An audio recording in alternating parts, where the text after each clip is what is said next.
You will never change another human being.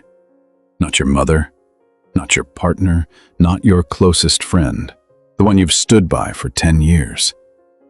And believe me, the sooner you accept this, the sooner your life gets lighter. Sounds harsh, right? But let me ask you something before you click away. How many years of your life have you spent trying to fix someone who never actually wanted to be fixed? Maybe it's a boyfriend who keeps promising to quit drinking but never actually does. Maybe it's a toxic coworker you keep telling yourself will change if you're just patient enough, kind enough. Maybe it's your mother. Every phone call ends with a criticism, and you still hope next time will be different. Maybe it's your best friend, spiraling out of control, and you keep believing that if you just say the right thing at the right moment, they'll finally wake up. I'm not telling you that loving them was wrong.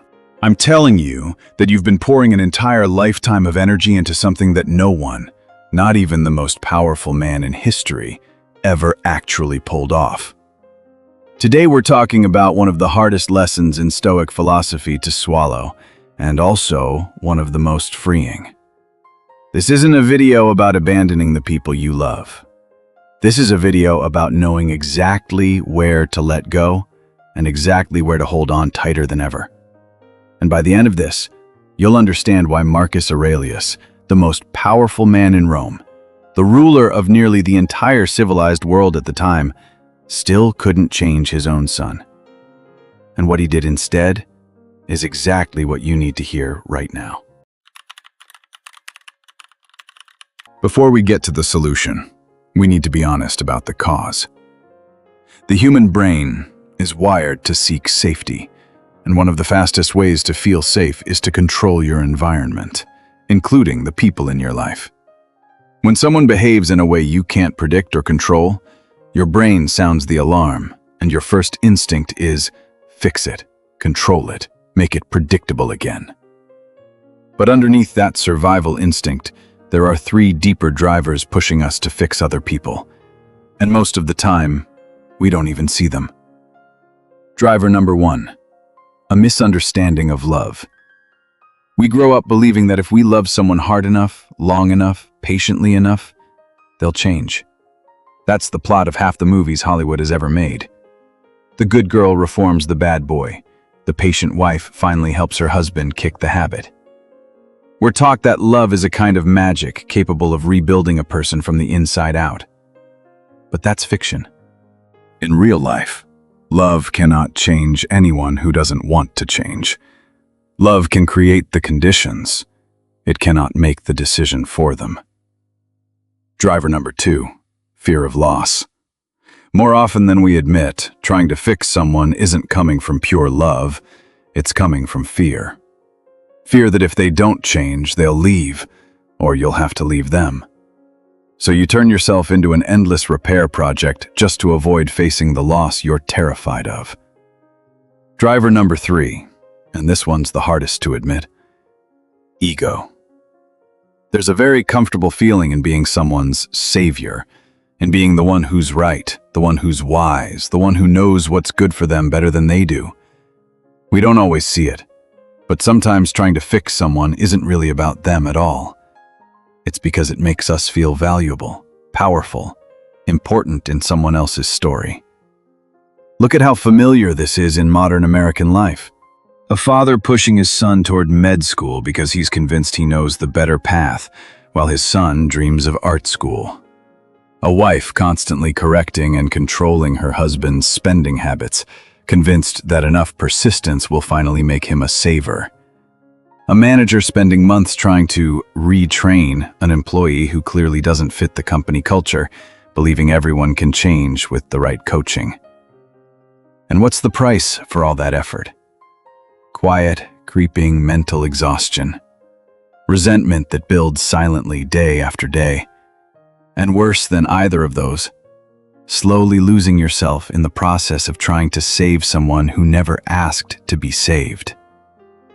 This is exactly where Stoic philosophy steps in. More than 2,000 years ago, A man born into slavery named Epictetus wrote down one of the most powerful principles in the history of human thought. It's the very first line of his handbook, the Enchiridion. Epictetus said that in life, some things are within our control and some things are entirely outside of it. Within our control, our thoughts, our judgments, our actions, how we choose to respond to the world. Outside our control, our body, our possessions, our reputation, and most importantly for today's topic, the opinions, behaviors, and choices of other people. Read that again. Other people's choices are not within your control. Never. No matter how much you love them, how sound your logic is, or how patient you've been. According to the Stoics, this is the root of almost all human suffering. Trying to control what was never ours to control. Every time you try to force someone to change, you're voluntarily walking onto a battlefield you cannot win, because that battlefield was never yours to begin with. So, does that mean we're powerless? No. This is the most misunderstood part of Stoicism. You can't fix another person, but you can absolutely fix how you respond to them. And that, not changing other people, is where your real power actually lives. Marcus Aurelius, in his private journal Meditations, a book he wrote for himself, never intended for publication, has a famous passage. Every morning, before he even got out of bed, he reminded himself that today he would encounter people who were dishonest, ungrateful, arrogant, selfish, dishonest. He wasn't writing that to be pessimistic, he was writing it to prepare himself, so that when it inevitably happened, he wouldn't get swept into anger or waste his energy trying to change their nature on the spot. He accepted in advance that the world would be full of imperfect people, and that his job wasn't to make them perfect, it was to keep himself from being corrupted by them. And here's where the story gets even more powerful. Marcus Aurelius, Emperor of Rome, the single most powerful man in the world at the time, a man who could command hundreds of thousands of soldiers, a man who could rewrite the laws of an entire continent, still could not change his own son, Commodus. Commodus grew up to become one of the most brutal and disastrous emperors in Roman history. Despite being raised with the deepest Stoic principles his father could teach him, despite having every resource, every role model, every possible opportunity, Commodus still chose his own path. If absolute power couldn't change one human being, if a father's love and wisdom couldn't do it either, do you really think your patience, your advice, your love is enough? The answer, as painful as it is no. So, if we can't fix other people, what exactly are we supposed to do? Before we answer that, we need to understand the actual mechanics of how people change. Because understanding this will make letting go a whole lot easier. There's a psychological principle that lines up almost perfectly with Stoic thought. People only truly change when the pain of staying the same outweighs the pain of changing. Not when they're persuaded, not when they're pressured. People change when they, from the inside, reach a point where the current path becomes unbearable. No one truly changes because they were yelled at, lectured, or begged. People change when they hit their own floor and choose on their own to stand back up. Which brings us to something I call the rescuer paradox. The more you try to save someone from the natural consequences of their own behavior, the more you unintentionally strip away their motivation to ever change. Seneca, one of the three great pillars of Stoic philosophy, wrote that every vice is fed and sustained when we shield it from the light.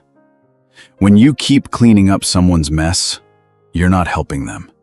You're building a soft cushion between them and the very lesson life is trying to teach them. This is where Stoicism draws a critical line. The difference between helping and carrying. Helping is supporting someone on a path they chose for themselves. Carrying is trying to walk that path for them so they never actually have to face it. Think of a parent who keeps paying off their adult son's gambling debts. Every payment feels in the moment like saving him, but really they're erasing the one consequence that might actually make him stop. Think of a woman who keeps forgiving her boyfriend's infidelity, convinced each time that this next forgiveness is the one that will finally make him change. But that repeated forgiveness is, without meaning to, telling him something very different. That this behavior has no real consequences at all. This isn't a call to become cold or cruel. It's a reminder that sometimes real love means letting someone face the consequences of their own choices, instead of continuing to stand between them and that lesson. So, if not trying to fix people, what does Stoicism actually tell us to do? Here are 4 concrete principles you can put into practice starting today. Principle 1. Master your own response. The Stoics had a concept called amor fati, the love of fate. It doesn't mean you have to enjoy everything that happens to you. It means accepting reality exactly as it is, instead of burning your energy fighting a version of reality you wish existed instead. Applied to today's topic, accept the person in front of you, your mother, your partner, your best friend, as who they actually are right now, not the imagined version of who they might become if you just try hard enough. When you stop fighting reality, you free up an enormous amount of energy that was previously being wasted on an invisible war. Principle 2. Set boundaries instead of issuing ultimatums. A lot of people misunderstand Stoicism as passivity, as resignation. That's a huge mistake. The Stoics never rejected action. They simply acted according to their own values, instead of acting based on the expectation that it would change someone else. Cato the Younger, a legendary Stoic figure in Roman history, lived surrounded by a Senate riddled with corruption and dishonesty. He didn't spend his life trying to personally reform every corrupt senator around him. That would have been impossible. Instead, he simply refused to participate in that corruption himself. He set a clear moral boundary for his own conduct and held it, regardless of how anyone else chose to live. This is the key. Boundaries aren't there to change other people. Boundaries exist to protect who you are, whether or not the other person ever changes. Principle 3. Redirect your energy from controlling others to developing yourself. This is the spirit behind the famous Stoic idea, the obstacle is the way. Every hour, every day you spend trying to change someone who doesn't want to change is an hour, a day you're not spending on your own growth.